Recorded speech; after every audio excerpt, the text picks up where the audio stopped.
Hello, kumusta po? Yan, dito na naman ako, no?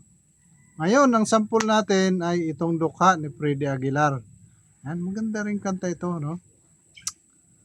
Yun, at kung mapapansin nyo dyan, kinuha ko yan sa key of B minor. Ngayon, ang kanyang chorus ay nasa key of C. Yan. Obserbahan yung tunog. Napakadaling, marami na akong ginawang sample na ganito, ano? Nagbabago yung kanyang tunog.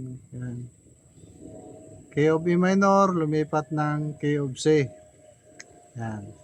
Pakinggan nyo maigi kasi isa yan sa mga dapat i-memorize nyo, no? Yung minor tsaka major sound. Yan. Mahalaga yan.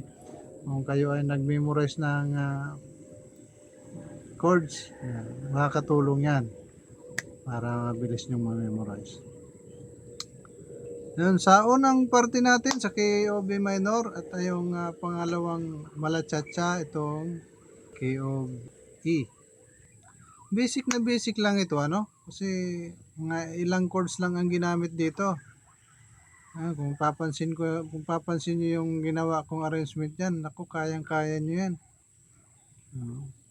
Kung hindi niyo pa rin kaya 'yan na kahit meron ng example diyan, pwede ko kayong gawa ng tabs.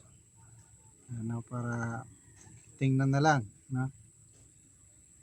Pero siyempre,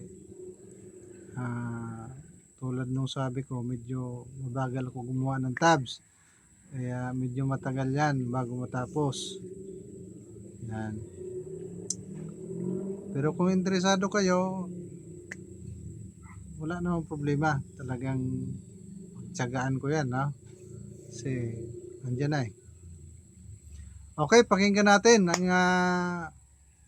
ginawa kong arrangement nung Dukha ni Freddy Aguilar.